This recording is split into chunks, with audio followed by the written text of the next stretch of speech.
mahasiswa Yaukimo Kota Studi Manokwari sebagai representasi daripada masyarakat Yaukimo dan juga orang tua kami yang sedang mengungsi hari ini. Kami melihat dengan situasi Yaukimo hari ini tidak baik-baik akibat daripada penyerobotan militer dalam jumlah besar dan penyisiran, penyitaan. Kemudian yang berikut di bagian kesehatan, semua bidang menguasai oleh aparat militer sehingga warga Yaukimo hari ini tidak mendapatkan kesehatan yang layak untuk datang ke rumah sakit, menyebabkan banyak warga yang meninggal di rumah. Kemudian di sisi pendidikan, banyak TNI Polri yang menyamar sebagai guru dan menempati di setiap sekolah sehingga generasi Yaukimo hari ini tidak mendapatkan pendidikan yang layak seperti teman-teman. Shalom, selamat pagi. Saya Didimus Yahuli, Bupati Kabupaten Yaukimo. Dalam kesempatan ini ingin mengklarifikasi video yang dibuat oleh mahasiswa Yaukimo Kota Studi Manokwari yang sedang beredar luas bahwa penyampaian dari mahasiswa itu sudah lewat batas kewajaran, sehingga saya akan mengklarifikasi atau menjelaskan supaya publik tahu dan tidak menyesatkan. Yang pertama, mereka mengaku diri sebagai representatif dari masyarakat. Jadi saya mau kasih tahu bahwa representatif dari masyarakat itu adalah DPR, bukan mahasiswa. Ini yang harus diketahui oleh semua mahasiswa, terutama mahasiswa Kota Studi Manokwari. Kemudian yang kedua, mereka menyatakan bahwa terjadi penyisiran dan juga penyitaan yang besar-besaran di sini. Di sini saya ada di Kabupaten Yaukimo dan tidak ada penyisiran dan pengejaran atau penyitaan besar-besaran. Tetapi karena di kota DKI ini tidak aman, sehingga terjadi pengejaran atau penangkapan orang-orang yang dicurigai maupun orang-orang yang dikejar. Itu sudah kewajiban negara, dalam hal ini polisi harus melakukan itu untuk memberikan keamanan dan kedamaian kepada masyarakat yang majemuk 12 suku dan juga masyarakat luar atau masyarakat pendatang yang ada di Kabupaten Yaukimo. Karena akhir-akhir ini banyak sekali terjadi kejahatan-kejahatan berdasarkan atau dengan pandangan ideologi maupun juga dengan begal, sehingga hal itu harus disikapi dan orang di Yaukimo harus hidup aman, damai dan tertib. Itu penting dan negara dan pemerintah harus hadir untuk keadaan seperti itu. Kemudian yang berikut juga dalam pernyataan mahasiswa itu menyatakan bahwa kesehatan semua bidang diisi oleh militer. Saya minta untuk mahasiswa bisa membuktikan itu, mahasiswa Kota Studi Manokwari bisa membuktikan itu bahwa di rumah sakit mana, kemudian di puskesmas mana, di pustu mana atau di klinik mana yang TNI atau Polri menjadi tenaga medis. Tolong kasih data itu kepada kami supaya kami bisa menindaklanjuti. Semua puskesmas itu kepala puskesmasnya adalah orang asli Papua dan orang asli Yaukimo sendiri dan orang-orang yang berasal dari kecamatan itu. Dan kami pastikan bahwa tidak ada TNI Polri yang jadi tenaga medis di sana. Di dalam kota DKI ini kami ada 1 rumah sakit dan 3 puskesmas. Itu pun kami pastikan tidak ada TNI Polri di sana. Itu kami mengklarifikasi dan kami minta untuk mahasiswa Manokwari membuktikan itu, datanya dari mana dan sumbernya dari siapa. Kemudian yang kedua adalah kematian orang banyak karena tidak mau datang ke rumah sakit dan mati di rumah. Ini juga mahasiswa harus buktikan dari mana mereka dapat informasi itu dan datanya ada di mana. Karena setelah kami menjabat dan memperbaiki rumah sakit yang ada, sekarang kami dari rumah sakit tipe D menjadi tipe C, naik 1 level, sehingga Kementerian Kesehatan memberikan penghargaan untuk kami akan dibantu dengan dibangunkan 1 rumah sakit tipe C di DKI. Nah, itu satu hal yang membanggakan dan kami sudah kerja sesuai dengan standar nasional karena semua sekarang itu sistem aplikasi. Kemudian juga rumah sakit sekarang saya selalu komunikasi dengan direktur. Setiap orang yang meninggal 1 hari berapa lapor. Kemudian kalau ada orang meninggal di kota ini, pemerintah itu selalu membantu uang buka, bantuan beras dan lain-lain, serta peti untuk yang meninggal. Kecuali yang kami tidak tahu sama sekali. Belakangan ini hampir periode kedua kami mengisi Bekasi 2024 ini tidak ada permintaan peti jenazah yang berlebihan dan juga tidak ada berita orang duka terlalu banyak. Jadi mahasiswa dapat informasi dan data ini dari mana? Tolong sampaikan berapa orang yang meninggal, siapa saja nama-namanya, dan mereka dari suku mana, kelompok mana, keluarga mana, bisa disampaikan supaya itu bisa dipertanggungjawabkan. Apapun yang diucapkan harus dipertanggungjawabkan. Jadi mengenai dinas kesehatan dan juga rumah sakit, tidak ada sama sekali anggota TNI Polri yang menjadi tenaga medis. Itu fitnah dan pembohongan. Sumber itu tidak benar. Begitu, kalau benar silakan beritahukan buktinya dan video maupun foto apapun itu bentuknya, kami siap terima. Kemudian juga ada yang dalam berita itu, dalam video itu menyebutkan bahwa warga sipil mengungsi dan meninggal. Tolong laporkan kepada kami mengungsi kemana, kemudian berapa orang, ada di mana, kemudian mereka mengungsi karena apa. Ini tolong dikasih data itu kepada kami, karena di Yahukumis ini dalam pantauan kami tidak ada yang mengungsi. Ada beberapa keluarga yang dari Jalan Gunung karena mereka tidak aman turun ke kota, dan itu ditampung di keluarga. Begitu. Di DKI ini orang tidak banyak. Di DKI ini kota kecil, kota baru, dan semua ada dalam kendali kami, dan kami tahu itu semua karena kami ada tim kepala suku, tim juga TP2D atau Satgas Pengawas Pembangunan, kemudian juga semua komponen ini, PGGIF, KUPD, kita koordinasi terus. Juga dengan TNI Polri kita koordinasi, sehingga kalau ada pengungsi sampaikan kepada kami siapa orangnya dan mereka dari mana. Kalaupun itu tidak, kami tunggu juga pertanggungjawaban atau data akuratnya. Yang berikut di situ disampaikan bahwa semua sekolah itu diisi oleh TNI dan Polri. Guru-guru yang mengajar itu TNI dan Polri. Nah, ini betul-betul menyesatkan dan berbahaya sekali. Tidak ada itu. Cukup dengan isu itu, satu ibu guru meninggal di Anggruk. Ya, mahasiswa sebagai calon pemimpin tidak boleh bicara sesuatu yang buktinya tidak bisa dipertanggungjawabkan.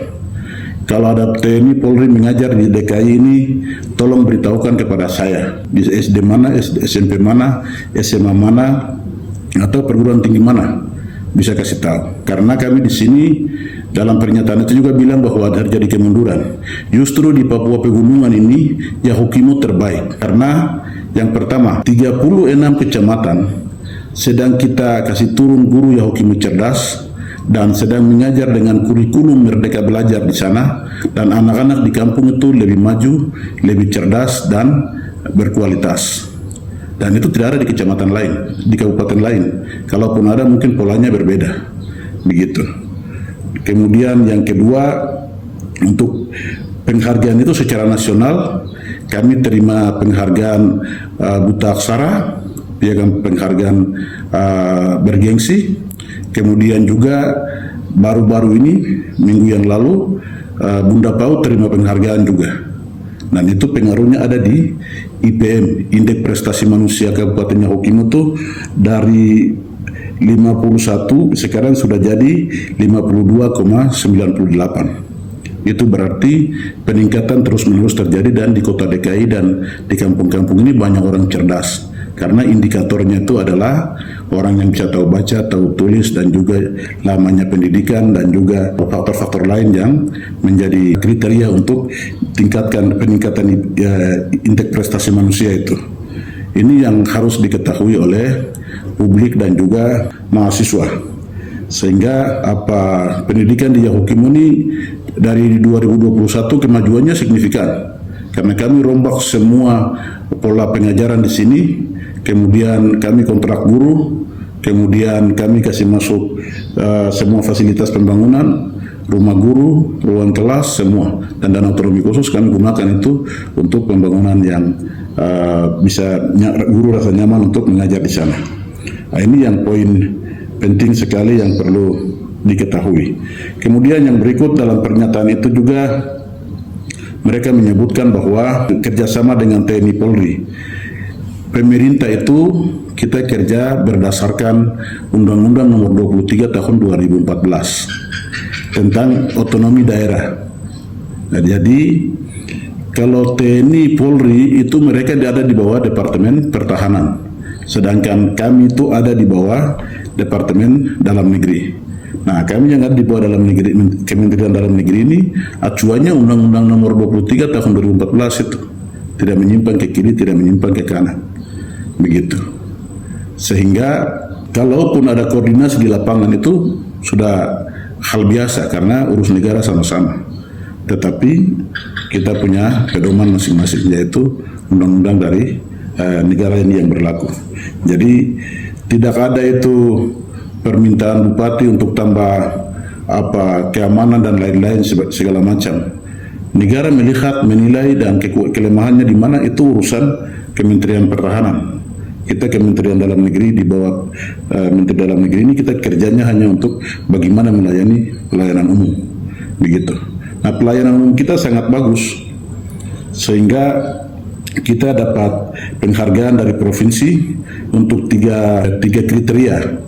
Itu kita dapat ranking 1 dari 8 kabupaten dan provinsi yang ada di Papua Pegunungan. Kemudian secara nasional kami dapat ranking 36 dari Kementerian Dalam Negeri. Datanya ada di Kementerian Dalam Negeri. Nah, itu berarti kita punya MCP di daerah ini sangat tinggi, 90%. MCP 90% berdasarkan penilaian KPK, itu sudah pengelolaan tata kelola pemerintahan sudah sangat bagus, begitu. Sehingga kita jaga arus kas masuk, arus kas keluar, kemudian jaga inflasi. Sehingga kita sudah memberikan dukungan positif kepada pemerintah provinsi dan pemerintah pusat. Ini yang harus dimengerti oleh publik bagaimana pemerintahan Jawa Timur ini berjalan. Ini yang perlu diketahui. Kemudian yang berikut adalah mereka meminta untuk tidak boleh ada kerjasama TNI dan Polri. Itu bukan ranahnya mahasiswa. Kita harus kerjasama di satu daerah, itu harus ada kerjasama. Nah, itulah sebabnya ada Forkopimda. Forkopimda itu penting untuk kerjasama. Semua warga negara ini harus kita lindungi dengan baik, dengan penuh tanggung jawab dan kerjasama. Ini yang saya bisa sampaikan.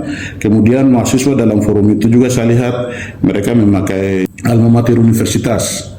Sehingga dari alma mater universitas itu juga bisa menegur mahasiswa ini sehingga mereka bisa hati-hati dalam melakukan perkuliahan di kampus masing-masing. Karena itu bukan aktivitas mahasiswa, aktivitas perkuliahan atau atas nama kampus. Kemudian yang berikut adalah di situ ada juga yang subjektif. Ya, seperti ada yang pamflet itu ditulis salibkan Didimus dan lain-lain. Nah, itu sudah subjektif sehingga kita akan melihat itu apakah ada ranah pidana atau tidak, nanti akan dipertimbangkan oleh pengacara. Dengan seluruh penjelasan-penjelasan ini dapat saya simpulkan beberapa hal.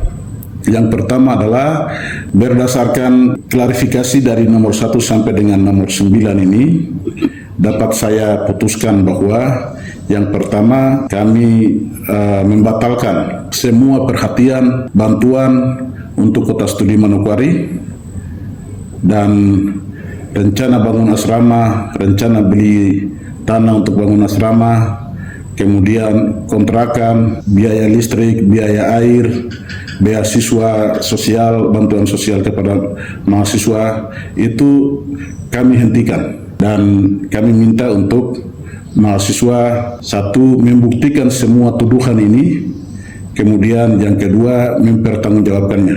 Dengan demikian untuk Manokwari hari ini kita close, terkunci. Kalau ada mahasiswa selama 4 tahun ke depan mau kuliah di Manokwari, sebaiknya kita tidak akan ada perhatian, jadi pertimbangkan untuk cari kota studi lain. Sedangkan mau membiayai sendiri, silakan, itu hak masing-masing. Untuk Manokwari seperti itu supaya mahasiswa bisa mengerti apa yang mereka harus lakukan dan apa yang tidak perlu mereka lakukan. Yang berikut dalam kesempatan ini juga saya mau sampaikan bahwa semua aktivitas-aktivitas politik dihentikan, kemudian hasut-menghasut dihentikan, kemudian semua hal yang merugikan daerah ini, kabupaten ini dihentikan. Kalau mau main politik, nanti politiknya di 2029. Ini tahun untuk 4 tahun ini untuk kita kerja menolong orang dan membangun daerah supaya kita tidak ketinggalan dengan kabupaten yang lain. Kemudian yang terakhir dapat saya jelaskan kepada publik juga bahwa beberapa waktu lalu saya ambil apel siaga di Polres. Di sana kita melakukan apel siaga itu untuk bencana alam atau bencana darurat.